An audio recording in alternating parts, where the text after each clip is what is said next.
Hey guys, as we reach really close to the end of the term, I wanted to give a little advice about the final project that you have coming up.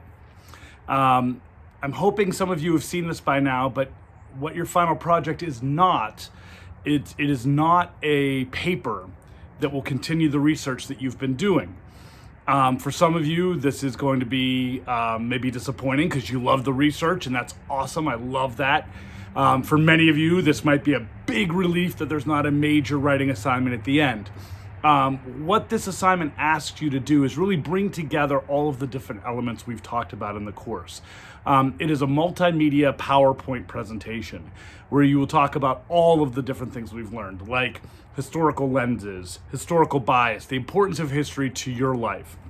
And what you will do is potentially use the research you've been doing as evidence.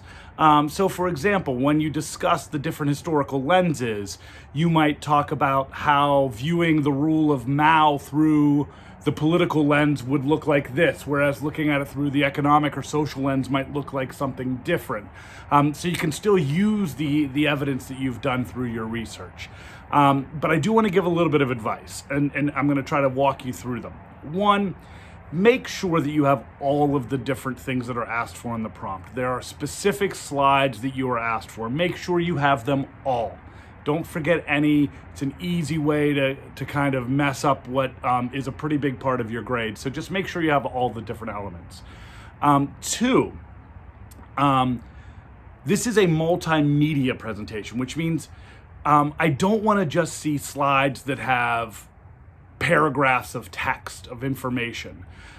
You need to capture and maintain your audience's attention. And you do that in a couple of ways. First, yes, you need to have pertinent information, a good title that tells you what the topic is you're discussing, maybe some bullet points with some good specific information about the most important parts of the slide. But we also like pretty things. Those capture our attention. Get good pictures in there and not clip art. Find a picture that really gets at what you were trying to say in your slide. If you're using evidence about Nelson Mandela getting out of prison, find a picture of Mandela as he gets out of prison. Find something specific that'll capture our attention and make sure that we as the audience understand how those bullet points connect, right? And the pictures can help do that. So where does all of the good information come from? Well, if this were an actual PowerPoint presentation, you would be the speaker. You would be giving the presentation. And so you'll put all of that information, the good detailed research that you've done or the good detailed information in the speaker's notes. Use the speaker's notes. That's where you might have quotations and evidence and good citations, proper citations that you've learned about doing historical research. You'll have that all in the speaker's notes. That way, me, as your audience, I can look at the slide, get the bullet point, see the picture, and say, okay, I kind of know where I think this is going. Then I read the speaker's notes and go, get it.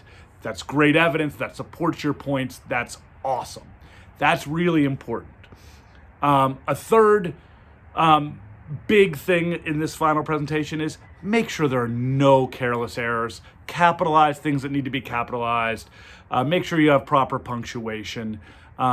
Make sure the grammar makes sense. Sometimes I know throughout the course, it's easy with an assignment, you're rushing to get it in. And so you end up having more careless errors than you would normally have. Try to eliminate those. And then finally, have a bibliography or a works cited page at the end. This is an absolute necessity. Anytime you do historical research, you must cite where you get your material. If you do not, most of the time, that would be a failing grade. It would be an unacceptable assignment because that's a form of plagiarism. That's you not giving credit to your sources. So please make sure you have that. That is something that really sticks out to me at the end. If I see, this person didn't even cite their sources, perhaps they don't really quite understand the research process the way I hope they would. So make sure you have that. You're going to see in the next week or so, I'm going to actually give samples from previous courses samples of final assignments. Some of them are better than others. Some of them utilize images better than others. I want you to see them so you can start to gauge, okay, what do you think works? What doesn't work? I don't want this final assignment to be a surprise to you. I don't want your any comments or feedback I give to you to be like, oh, I didn't know you were looking for that. This is not supposed to be that. So look at these samples. If you see something in the sample you don't understand, let me know. Ask me a question.